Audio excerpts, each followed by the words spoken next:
Hello viewers, আসসালামু আলাইকুম। আশা করি সবাই অনেক ভালো আছেন। আজকে খুবই গুরুত্বপূর্ণ একটি ভিডিও নিয়ে হাজির হলাম। আপনারা যারা মিষ্টি কুমড়া চাষ করছেন কিংবা মিষ্টি কুমড়া চাষে ভালো ফলন পেতে চান, তাদের জন্য আজকের ভিডিওটি অন্যান্য ভিডিও থেকে আলাদা। আজকে একটি গুরুত্বপূর্ণ দ্রবণ তৈরি করে দেখাবো আর এর গুরুত্বপূর্ণ প্রয়োগ দেখাবো, যেটি আপনি কখনোই দেখেননি। আর এটি প্রয়োগ করে নিয়মিত মিষ্টি কুমড়া গাছে কিংবা যে কোনো গাছে দিতে পারলেই গাছগুলোতে প্রচুর পরিমাণে মিষ্টি কুমড়া হবে। হ্যাঁ ভিউয়ার্স, এছাড়াও আজকের এই ভিডিওতে এমন কিছু কৌশল দেখাবো যেটি আগে দেখেননি, এবং এমন কিছু পদক্ষেপ নেওয়া দেখাবো যেটি আপনি যদি দ্রুত নিয়ে নিতে পারেন, তাহলে দেখবেন আপনাদের মিষ্টি কুমড়া গাছে কিন্তু দ্রুত সময়ের মধ্যে প্রচুর শাখা ছাড়া শুরু করবে। আর এর সাথে আপনাদের মিষ্টি কুমড়া গাছ অনেকটাই সজীব হবে। এছাড়া অনেকে বলেন মিষ্টি কুমড়া গাছে প্রচুর পোকা হয়। আজ থেকে এই পদ্ধতি ব্যবহার করুন কিংবা এই উপাদানটি স্প্রে করুন, যাতে করে কোনো প্রকার পোকা হবে না। চলুন শুরু করা যাক পুরো ভিডিও। চলুন জেনে নেই প্রথম পদ্ধতি কি রয়েছে। এজন্য আপনাদের মিষ্টি কুমড়া গাছ একটু বাড়তে শুরু করলে, দু একটি শাখা ছাড়া শুরু করলে আপনারা যা করবেন সেটি হলো, মিষ্টি কুমড়া গাছের প্রধান যে শাখা রয়েছে সেই শাখা চিহ্নিত করে এই শাখাটিকে অবশ্যই ঠিক এভাবে পিঞ্চ আউট করবেন, অর্থাৎ কেটে দেবেন। এতে কি হবে, এতে করে পার্শ্ববর্তী যে শাখা সেগুলো খুব ভালো বৃদ্ধি হবে। আপনারা অবশ্যই জেনে অবাক হবেন, পার্শ্ব শাখাগুলোতে প্রচুর স্ত্রী ফুল থাকে। আর এতে করে আপনাদের গাছগুলোতে দ্রুত সময়ের মধ্যে বৃদ্ধিপ্রাপ্ত হবে এবং অসংখ্য শাখা বের হবে। এই দ্রবণটি তৈরি করে অবশ্যই গাছে দেবেন। কিভাবে তৈরি করবেন? শুরুতেই কিছু কলা নিয়ে নিতে হবে। 5 থেকে 6টি কলা ঠিক এরকম কুচি কুচি করে কেটে নিতে হবে। এভাবে ছোট ছোট করে কেটে ম্যাশ করে নেবেন, অর্থাৎ খুব সুন্দরভাবে একটি উপাদান তৈরি করে নেবেন।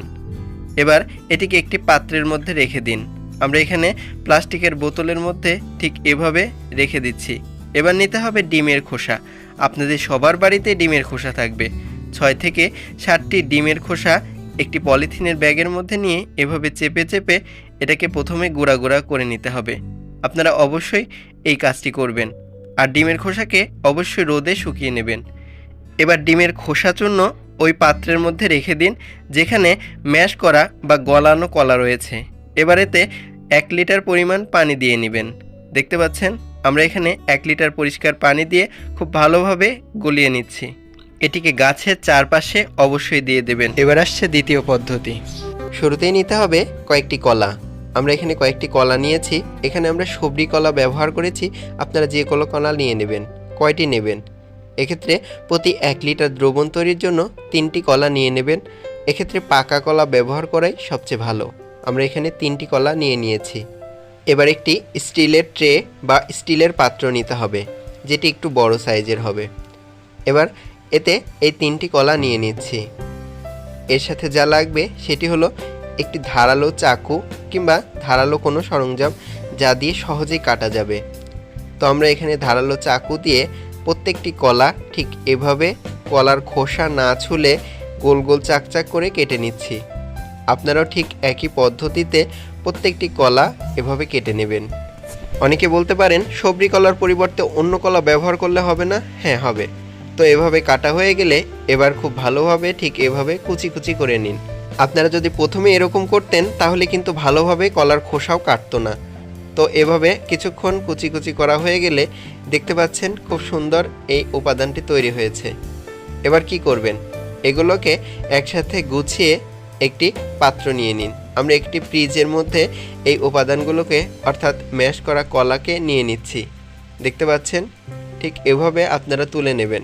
কলা কাটার পরে বেশিক্ষণ ফেলে রাখবেন না। অবশ্যই 1 থেকে 2 ঘন্টার মধ্যে দ্রবণটি তৈরি করার চেষ্টা করুন। এজন্য কি করবেন? শুরুতে একটি পাত্র নিয়ে নেবেন। আমরা একটি মগ ব্যবহার করেছি। আপনারা যে কোনো পাত্র নিতে পারেন, সমস্যা নেই। এবার যা করবেন, এতে 1 লিটার পরিমাণ পরিষ্কার পানি নিতে হবে। আপনারা টিউবওয়েলের কিংবা ট্যাপের পরিষ্কার পানি নিয়ে নিতে পারেন, কোনো সমস্যা নেই। 1 লিটার পরিমাণ পানি এখানে নিয়ে নিলাম। এবার যা করবেন, এই যে ম্যাশ করা কলা, অর্থাৎ কুচি কুচি করে কেটেছিলেন যে কলা, সেগুলোকে এর মধ্যে দিয়ে দিতে হবে। আমরা এখানে 3টি কলাই কিন্তু ব্যবহার করেছি 1 লিটার দ্রবণ তৈরির ক্ষেত্রে। তো আমরা এখানে 3টি কলার প্রত্যেকটি উপাদানকে এর মধ্যে দিয়ে দিচ্ছি। মনে রাখবেন, এর বেশি কলা না ব্যবহার করলেই ভালো। এতে করে কিন্তু অপচয় হবে। তবে আপনি 3টি কলাতেই এই কাজটি করতে পারবেন। এবার নিয়ে খুব ভালোভাবে এটাকে গুলিয়ে নিতে হবে। এতে করে খুব ভালো একটি দ্রবণ তৈরি করা সম্ভব হবে এবং কলার উপাদানটি সহজেই পানির মধ্যে চলে যাবে। এবার নিতে হবে, দেখতে পাচ্ছেন, চা পাতা। এটি ব্যবহার করার পরে আমরা অনেকেই চা পাতা ফেলে দেই। এটি না ফেলে এটিকে অবশ্যই একটু ধুয়ে, অর্থাৎ পানিতে ধুয়ে রোদে শুকিয়ে নেবেন এবং ব্যবহার করার পূর্বে একটি পাত্রে ঠিক এভাবে পানি নিয়ে নিন। আমি ফ্রিজে পানি নিচ্ছি এবং 2 চামচ পরিমাণ এই চা পাতা নিয়ে নিচ্ছি। নিয়ে খুব ভালোভাবে কিছুক্ষণ এভাবে নাড়াচাড়া করে নিন। এবার নাড়াচাড়া করা হয়ে গেলে এটি কিন্তু এই পানির মধ্যে মিশে যাচ্ছে। এবার কি করবেন, এটাকে অবশ্যই এই দ্রবণের মধ্যে দিয়ে দিন। আমি ইনডাইরেক্টলি ব্যবহার করেছি, আপনারা ডাইরেক্ট ব্যবহার করতে পারেন, সমস্যা নেই। এবার খুব ভালোভাবে পুনরায় নাড়াচাড়া করে এটাকে কি করবেন, একটি পলিথিন দিয়ে খুব ভালোভাবে এর মুখটি বন্ধ করে দিতে হবে।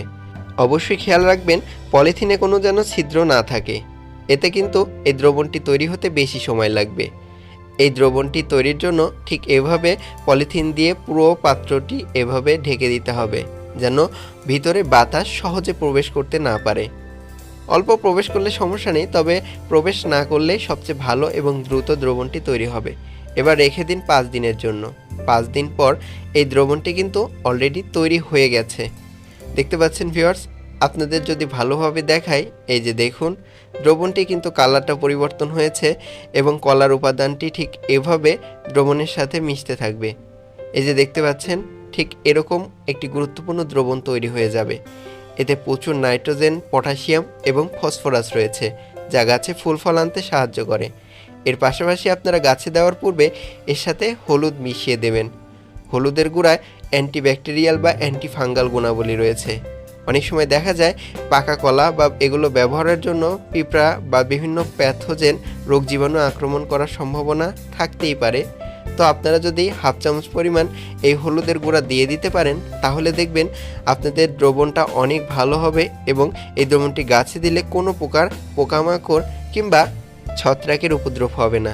তো এই দ্রবণটি খুব ভালোভাবে নাড়াচাড়া করে নিয়ে তবেই গাছে প্রয়োগ করবেন। এটি কিন্তু অবশ্যই 7 দিন পর পর গাছে প্রয়োগ করবেন।